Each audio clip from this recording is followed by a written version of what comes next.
নমস্কাৰ স্বাগতম জনাইছো আমাৰ ইউটিউব চেনেল জ্ঞান জ্যোতিলৈ আজিৰ আমাৰ অধ্যয়নৰ বিষয়বস্তু হৈছে আধুনিক ভাৰতবৰ্ষৰ ইতিহাস অৰ্থাৎ মডাৰ্ন ইণ্ডিয়ান হিষ্ট্ৰী আধুনিক ভাৰতবৰ্ষৰ ইতিহাসত প্ৰৱেশ কৰাৰ প্ৰাক মুহূৰ্তত পোনপ্ৰথমে বলকচোন আমি বুৰঞ্জীৰ দুই এটা কথাত চকু ফুৰাই লওঁ আমি জানো যে ইতিহাস স্থিৰ নহয় ই সদায় গতিশীল অৱস্থাত থাকে হেহে কোনটো নিৰ্দিষ্ট সময়ছোৱাৰ পৰা কোনো এটা যুগৰ প্ৰাৰম্ভণি ঘটিছিল অথবা কোনো এটা যুগৰ অন্ত হয় নতুন এটা যুগৰ সূচনা হৈছিল হেয়া নিৰ্ধাৰণ কৰাটো বহু ক্ষেত্ৰত কঠিন হৈ পৰে আমি এইটো জানো যে সভ্যতাৰ বিকাশৰ লগে লগে সমাজেও পৰিৱৰ্তিত হোতত গতি কৰে ঠিক তেনেদৰে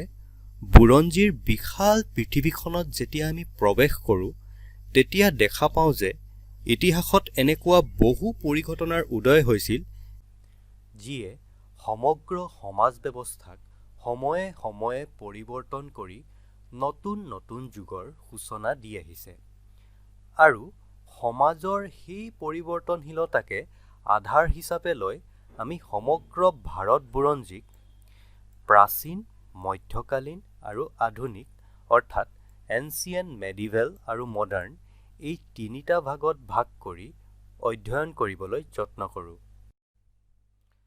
আচ্ছা যি কি নহওক এতিয়া আহোঁ আজিৰ অধ্যয়নৰ বিষয়বস্তুলৈ আৰু বিষয়বস্তুটো হৈছে আধুনিক ভাৰতবৰ্ষৰ ইতিহাস আধুনিক ভাৰতবৰ্ষৰ ইতিহাসৰ সূচনা হৈছিল ইউৰোপিয়ানসকলৰ আগমনৰ দ্বাৰা অৰ্থাৎ পৰ্তুগীজসকলৰ আগমনৰ দ্বাৰা কিন্তু কিয় কি পৰিস্থিতিৰ বশৱৰ্তী হয় এই পৰ্তুগীজসকল অৰ্থাৎ ইউৰোপিয়ানসকল ভাৰতলৈ আহি সফলভাৱে ভাৰতত খোপনি পুতিবলৈ সক্ষম হৈছিল এই সকলোবোৰ কথাৰ সবিশেষ জানিবলৈ হ'লে আমি সপ্তম শতিকাৰ ইউৰোপৰ ইতিহাসত পিছুৱাই যাব লাগিব কিন্তু তাৰ আগতে ইউৰোপনো ক'ত আছে ভাৰতবৰ্ষৰ পৰা ইউৰোপ কোনটো দিশত আছে ইউৰোপ আৰু ভাৰতবৰ্ষৰ মাজত কোন কেইখন দেশ আছে এই সকলোবোৰ এবাৰ গুগল মেপত চাই লওঁ বলকচোন এয়া হৈছে আমাৰ বিশাল ভাৰতবৰ্ষ এতিয়া ভাৰতবৰ্ষৰ যদি আমি উত্তৰ পশ্চিম দিশত যাওঁ আমি পোনপ্ৰথমে পাম পাকিস্তান আফগানিস্তান তাৰ পিছত আমি পাম ইৰাণ অৰ্থাৎ পাৰ্চিয়া এতিয়া ইৰাণৰ ঠিক যদি আৰু উত্তৰ পশ্চিম দিশত যাওঁ আমি পাম তুৰ্কী আৰু তাৰ তলতে এই গোটেইখিনি হৈছে ইয়াৰ মিডল ইষ্ট তাৰ পিছত গোটেই আৰবিয়ান কাউণ্ট্ৰিজবোৰ আছে তাৰ যদি আৰু উত্তৰ পশ্চিম দিশত যাওঁ আমি পাম তাৰ পিছত ইস্তানবুল এই ইস্তানবুলৰে পূৰ্বৰ নাম আছিল কনষ্টাণ্টিনোপল আৰু যদি আমি আগুৱাই যাওঁ উত্তৰ পশ্চিম দিশত তেতিয়া আমি পাম ইউৰোপ এই ইউৰোপতে সপ্তম শতিকাৰ আগলৈকে ৰোমান সাম্ৰাজ্যৰ প্ৰভুত্ব বিস্তাৰ হৈ আছিল আৰু এই ইউৰোপৰ ঠিক তলতে আছে মেডিটেৰেনিয়ান চি আৰু মেডিটেৰেনিয়ান চিৰ তলত আছে এয়া ইজিপ্ট আৰু ইজিপ্টৰ এইপিনে ৰেড চি পাৰ্চিয়ান গাল্ফ আৰু ৰেড চিৰ পৰা যদি আমি এইফালেদি ওলাই আহোঁ তেতিয়া আমি পাম আৰবিয়ান চি তাৰপিছত আমি পাম ইণ্ডিয়া এই মেপটোত মই সেইকেইখন দেশৰে নাম উল্লেখ কৰিছোঁ যিকেইখন দেশৰ আজিৰ আলোচনাৰ লগত সংগতি আছে ঠিক আছে ক্লিয়াৰ এতিয়া পুনৰ শ্লাইডলৈ আহোঁ আমি ইতিমধ্যেই গম পাইছোঁ যে সপ্তম শতিকাৰ আগলৈকে ইউৰোপত ৰোমান সাম্ৰাজ্যৰ প্ৰভুত্ব বিস্তাৰ হৈ আছিলে আৰু সেই সময়ছোৱাত ইউৰোপ আৰু ভাৰতবৰ্ষৰ মাজত বেপাৰ বাণিজ্যৰ ক্ষেত্ৰখনত ডাইৰেক্ট কানেকশ্যন আছিলে অৰ্থাৎ প্ৰত্যক্ষ সংযোগ আছিলে এতিয়া এই প্ৰত্যক্ষ সংযোগ অৰ্থাৎ ডাইৰেক্ট কানেকশ্যনটোনো কেনেকুৱা ধৰণৰ আছিলে সেইটো যদি আমি মেপৰ সহায় লৈ বুজিবলৈ চেষ্টা কৰোঁ তেতিয়া বেছি ভালকৈ বুজি পাম ঠিক আছে আমি জানো যে প্ৰাচীন কালৰে পৰাই ভাৰতবৰ্ষ এখন বিশাল সম্পদেৰে চহকী ঐশ্বৰ্যশালী দেশ আছিল আৰু যাৰ বাবে পৃথিৱীৰ বিভিন্ন প্ৰান্তৰৰ দেশসমূহে ভাৰতবৰ্ষৰ লগত এক বাণিজ্যিক সম্পৰ্ক স্থাপন কৰিবৰ বাবে চেষ্টা কৰিছিল আৰু সেই দেশসমূহৰ ভিতৰত ইউৰোপো আছিল এখন সপ্তম শতিকাৰ আগলৈকে এই ইউৰোপৰ বণিকসকলে ভাৰতবৰ্ষৰ লগত এই পথেৰে এই কনষ্টাণ্টিনপল অৰ্থাৎ প্ৰেজেণ্ট ডে যাক আমি ইস্তানবুল বুলি কওঁ, এই পথেৰে আহি স্থলপথেৰে আহি ভাৰতবৰ্ষত প্ৰৱেশ কৰিছিলহি, অথবা এই পথেৰে কনষ্টাণ্টিনপল হৈ পাৰ্চিয়ান গাল্ফ হৈ আৰবিয়ান চি পাৰ হৈ ভাৰতবৰ্ষত প্ৰৱেশ কৰিছিল, অথবা মেডিটেৰেনিয়ান চি পাৰ হৈ ইজিপ্তৰ কাষেৰে ৰেড চিৰ মাজেৰে আহি আৰবিয়ান চি পাৰ হৈ ভাৰতবৰ্ষত প্ৰৱেশ কৰিছিলহি। আৰু ভাৰতবৰ্ষৰ বণিকসকলেও এইকেইটা পথেৰে ইউৰোপৰ বণিকসকলৰ অৰ্থাৎ ইউৰোপিয়ানসকলৰ লগত বেপাৰ বাণিজ্য কৰিছিলহি। এতিয়া প্ৰশ্ন হ'ল, এই দুয়োখন দেশে কি কি বস্তুৰ বেপাৰ কৰিছিল? বেপাৰ কৰা বস্তুসমূহৰ ভিতৰত মুখ্যতে আছিল চিল্ক, স্পাইচেছ অৰ্থাৎ মছলা, কিছুমান প্ৰেচিয়াছ ষ্ট'নছ। এই সকলোবোৰ বস্তুৰ চাহিদা ইউৰোপত বহুত বেছি আছিল আৰু এই সকলোবোৰ বস্তু ভাৰতবৰ্ষত প্ৰচুৰ পৰিমাণে পোৱা গৈছিল। আৰু সেইবাবে ইউৰোপ আৰু ভাৰতবৰ্ষৰ মাজৰ যিটো বাণিজ্যিক সম্পৰ্ক সেইটো বহুত মজবুত আছিলে। ঠিক আছে, সপ্তম শতিকাৰ আগলৈকেতো সকলো ঠিকেই আছিল, কিন্তু সপ্তম শতিকাত কি হ'ল, আৰবসকলৰ উত্থান হ'ল, ইমাৰ্জ হ'ল, আৰু তেওঁলোকে ইজিপ্ত আৰু পাৰ্চিয়াত নিজৰ দখল সাব্যস্ত কৰিলে। আৰু তাৰে ফলশ্ৰুতিত কি হ'ল, ৰোমান সাম্ৰাজ্যৰ পতন আৰম্ভ হ'ল। আৰবসকল ইজিপ্ত আৰু পাৰ্চিয়াতে ক্ষান্ত নাথাকি 1453ত কনষ্টাণ্টিনপল যিটো ইস্তানবুল সেইটো সেই ঠাইডোখৰো নিজৰ দখললৈ আনিলে, অৰ্থাৎ অটোমান তুৰ্কছৰ হাতত পৰাস্ত হ'ল, অধীনত আহিল কনষ্টাণ্টিনপল। কেতিয়া আহিল? 1453 চনত। আৰবসকলৰ এই উত্থানৰ ফলত কি হ'ল, ইউৰোপ আৰু ভাৰতবৰ্ষৰ মাজৰ যিটো বাণিজ্যিক সম্পৰ্ক আছিল তাত বহুত বেছি ঋণাত্মক প্ৰভাৱ পৰিলে। সেই ঋণাত্মক প্ৰভাৱটো কেনেকৈ পৰিলে? কাৰণ আৰবসকলে যেতিয়া ইজিপ্ত, পাৰ্চিয়া আৰু এইফালে কনষ্টাণ্টিনপল নিজৰ দখললৈ আনিলে, তেতিয়া ইউৰোপৰ বণিকসকলে ভাৰতবৰ্ষৰ লগত প্ৰত্যক্ষ বাণিজ্য কৰিব নোৱাৰা হ'ল।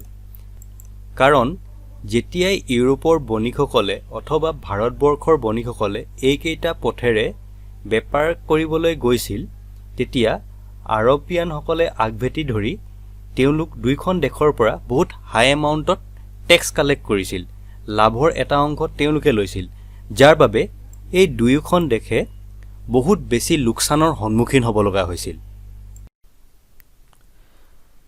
যিহেতু ভাৰতবৰ্ষলৈ অহা প্ৰতিটো পথতে আৰবে প্ৰতিবন্ধকতাৰ সৃষ্টি কৰিছিল, এতিয়া ইউৰোপে কি কৰিব? নিশ্চয়কৈ এতিয়া ইউৰোপে ভাৰতবৰ্ষলৈ অহা নতুন পথৰ সন্ধান কৰিব। কিন্তু কেনেকৈ? কাৰণ 15 শতিকাৰ আগলৈকে ইউৰোপত ডাৰ্ক এজ চলি আছিল। এতিয়া ডাৰ্ক এজ মানেনো কি? ডাৰ্ক এজ মানে হৈছে যি সময়ত ইউৰোপত কোনো ধৰণৰ ডিস্কভাৰী, কোনো ধৰণৰ আৱিষ্কাৰ হোৱা নাছিল, যাৰ বাবে ইউৰোপ প্ৰগতিৰ ক্ষেত্ৰখনত আগুৱাই যাব পৰা নাছিল, বহুত পিছ পৰি ৰৈছিল। আৰু সেইবাবে ভাৰতলৈ অহাৰ নতুন পথৰ সন্ধানৰ যি তেওঁলোকৰ উৎসুকতা আছিল, যি হেঁপাহ আছিল, সেয়াও দিনক দিনে কমি আহিছিল। কাৰণ ইমান এটা দীঘলীয়া যাত্ৰাৰ খৰচ বহন কৰিব পৰাৰ তেওঁলোকৰ সামৰ্থ্য হোৱা নাছিল। কিন্তু 15 শতিকাত কি হ'ল, ইউৰোপত নৱজাগৰণৰ সৃষ্টি হ'বলৈ ধৰিলে, যাৰ ফলস্বৰূপে এগ্ৰিকালচাৰ, কাল্টিভেশ্যন এই সকলোবোৰ ক্ষেত্ৰত বৈজ্ঞানিক পদ্ধতিৰ প্ৰয়োগৰ দ্বাৰা বহুত প্ৰগতি হ'ল। এগ্ৰিকালচাৰেল ফিল্ডত ডেভেলপমেণ্ট হোৱাৰ লগে লগে উৎপাদন বাঢ়িলে, নেভিগেশ্যন ডেভেলপ হ'ল, ডাঙৰ ডাঙৰ মজবুত জাহাজ নিৰ্মাণ হ'ল, মুঠৰ ওপৰত ইউৰোপ আগতকৈ আৰ্থিকভাৱে বহুত বেছি সচ্ছল হৈ পৰিল। যাৰ ফলস্বৰূপে তেওঁলোকৰ যি আনডিস্কভাৰ্ড প্লেচেছসমূহ, ঠাইসমূহ আৱিষ্কাৰ কৰাৰ যি আগ্ৰহ, যি হেঁপাহ, সেই হেঁপাহ দিনক দিনে বাঢ়িবলৈ ধৰিলে। আৰু তেনে এজন কৌতূহলী ৰজাই আছিল পৰ্তুগালৰ প্ৰিন্স হেনৰী। তেওঁক নেভিগেটৰ নামেৰেও জনা গৈছিল। তেখেতৰো ভাৰতলৈ অহাৰ পথৰ সন্ধান কৰাৰ বহুত ইচ্ছা আছিল, কিন্তু সেই ইচ্ছা পূৰণ হোৱাৰ আগতেই তেখেতৰ মৃত্যু হয়। তেখেতৰ মৃত্যুৰ পিছত 1487 চনত বাৰ্থালমেও ডিয়াজ নামৰ এজন পৰ্তুগীজ নাবিকে ভাৰতৰ পথৰ সন্ধান বিচাৰি যাত্ৰা আৰম্ভ কৰিলে। কিন্তু তেওঁ আফ্ৰিকাৰ দক্ষিণ প্ৰান্তৰৰ ওচৰ পাওঁতেই সাগৰৰ ধুমুহা আৰু বলীয়া ঢৌৰ কবলত পৰিল, যাৰ বাবে তেওঁৰ লগত যোৱা নাবিকসকলে আৰু আগুৱাই যাবলৈ অমান্তি হ'ল। সেই সময়ছোৱাত ইউৰোপৰ নৱজাগৰণৰ পিছত পৰ্তুগাল আৰু স্পেইনৰ মাজত প্ৰায় নতুন নতুন ঠাই বিচৰাৰ ক্ষেত্ৰত দুয়োখন দেশৰ মাজত সংঘাতৰ সৃষ্টি হৈছিল, আৰু সেই সংঘাত যাতে আৰু বৃদ্ধি নহয় তাৰ বাবে এখন ট্ৰিটি ছাইন কৰা হৈছিল, আৰু সেই ট্ৰিটিখনৰে নাম হ'ল ট্ৰিটি অফ টৰ্ডেছিলাছ। কেতিয়া ছাইন কৰা হৈছিল? 1497ত। এই ট্ৰিটিখন অনা হৈছিল 1494ত। ঠিক আছে, এইডোখৰত আছে পৰ্তুগাল, ইয়াতে আছে স্পেইন, এইডোখৰত আছে কেপ অফ ভাৰ্ডে বুলি আইলেণ্ড এটা আছে। ঠিক আছে, এই কেপ অফ ভাৰ্ডেৰ ৱেষ্টত আটলাণ্টিকৰ ওপৰত এটা আনুমানিক লাইন ড্ৰ কৰা হৈছিল। এই আনুমানিক লাইনডাল ড্ৰ কৰা হৈছিল, আৰু এই আনুমানিক লাইনডালৰ ঠিক ৱেষ্টত স্পেইনে নিজৰ অধিকাৰ সাব্যস্ত কৰিব পাৰিব বুলি কোৱা হৈছিল। ট্ৰিটিখনৰ মতে এই আনুমানিক লাইনৰ ৱেষ্টত যাব পাৰিব স্পেইনে আৰু নিজৰ অধিকাৰ সাব্যস্ত কৰিব পাৰিব, আৰু পৰ্তুগালে তাত কোনো ধৰণৰ হস্তক্ষেপ কৰিব নোৱাৰে। ঠিক তেনেদৰে এই লাইনডালৰ ইষ্টত পৰ্তুগালে যাব পাৰিব আৰু নিজৰ অধিকাৰ সাব্যস্ত কৰিব পাৰিব, কিন্তু স্পেইনে তাত কোনো ধৰণৰ হস্তক্ষেপ কৰিব নোৱাৰে, আৰু সেয়াই হ'ল ট্ৰিটি অফ টৰ্ডেছিলাছ। ইয়াৰ পিছত আহিল ভাস্কো দা গামা, যোনে 1498 চনত আফ্ৰিকাৰ কেপ অফ গুড হোপ অতিক্ৰম কৰি আব্দুল মাজিদ নামৰ এজন নাবিকৰ সহায়ত ভাৰতবৰ্ষৰ কালিকট নামৰ ঠাইত উপনীত হ'বলৈ সক্ষম হ'ল। কালিকটত সেই সময়ত ৰজা আছিল জামৰিন, যাক আমি সমুদ্ৰী নামেৰেও জানো। এতিয়া জামৰিনে ভাস্কো দা গামাক কি ধৰণে আদৰিলে? ভাস্কো দা গামাই ভাৰতবৰ্ষত আহি বেপাৰ বাণিজ্য কৰিবলৈ সক্ষম হ'ল নে নহ'ল? ভাৰতবৰ্ষৰ ইতিহাসত নতুন সূচনা দিয়াৰ ক্ষেত্ৰত ভাস্কো দা গামাৰ অৱদান কিমান? এই সকলোবোৰ কথা আমি আমাৰ পৰৱৰ্তী ভিডিঅ'ত আলোচনা কৰিম। ভিডিঅ'টি শেষ কৰাৰ পূৰ্বে আজি যিখিনি কথা আলোচনা কৰা হ'ল সেই কথাসমূহৰ ভিত্তিতে দুই এটা প্ৰশ্ন মই ভিডিঅ'টোৰ লগতে গাঁঠি দিছিলোঁ। ভিডিঅ'টি শেষ কৰাৰ পূৰ্বে আহকচোন এবাৰ এই কুৱেশ্যনসমূহ চাই লওঁ। প্ৰথম প্ৰশ্নটো হ'ল ৰোমান এম্পায়াৰ কেতিয়া ডিক্লাইন হৈছিলে? উত্তৰটো হ'ল 7ম শতিকাত, 7th century। নেক্সট প্ৰশ্নটো হ'ল who captured Egypt and Persia? Egypt আৰু পাৰ্চিয়া কোনে দখল কৰিছিলে? উত্তৰটো হ'ল আৰবসকলে। নেক্সট প্ৰশ্নটো হ'ল what were the commodities that India trade with Europe? উত্তৰটো হ'ল silk, calicoes, spices, various precious stones. Next প্ৰশ্নটো হ'ল navigator was the nickname of? নেভিগেটৰটো কাৰ নিকনেম আছিলে? উত্তৰটো হ'ল Prince Henry of Portugal. Next প্ৰশ্নটো হ'ল treaty of Tordesillas. Treaty of Tordesillas was signed between? Treaty of টৰ্ডেছিলাছ কাৰ মাজত চাইন কৰা হৈছিলে? স্পেইন আৰু পৰ্তুগালৰ মাজত। কেতিয়া চাইন কৰা হৈছিলে? 1497 চনত। নেক্সট প্ৰশ্নটো হ'ল সুৱেজ কেনেল কানেক্টছ? সুৱেজ কেনেলে কাক কানেক্ট কৰে? উত্তৰটো হ'ল ৰেড চি আৰু মেডিটেৰেনিয়ান চি। আজিৰ শেষ প্ৰশ্নটো হ'ল Vasco da Gama arrived India in? উত্তৰটো হ'ল 1498 চনৰ মে' মাহত। তেখেত ভাৰতবৰ্ষৰ কালিকট নামৰ ঠাইত উপনীত হৈছিল। আচ্ছা, কালিকটৰ বৰ্তমান নামটোনো কি? কমেণ্ট বক্সত জনাবচোন। আজিলৈ ইমানেই। যদি আপোনালোকে ভিডিঅ'টি চাই ভাল পাইছে তেতিয়াহ'লে লাইক, শ্বেয়াৰ আৰু ছাবস্ক্ৰাইব কৰিবলৈ নাপাহৰিব। ধন্যবাদ।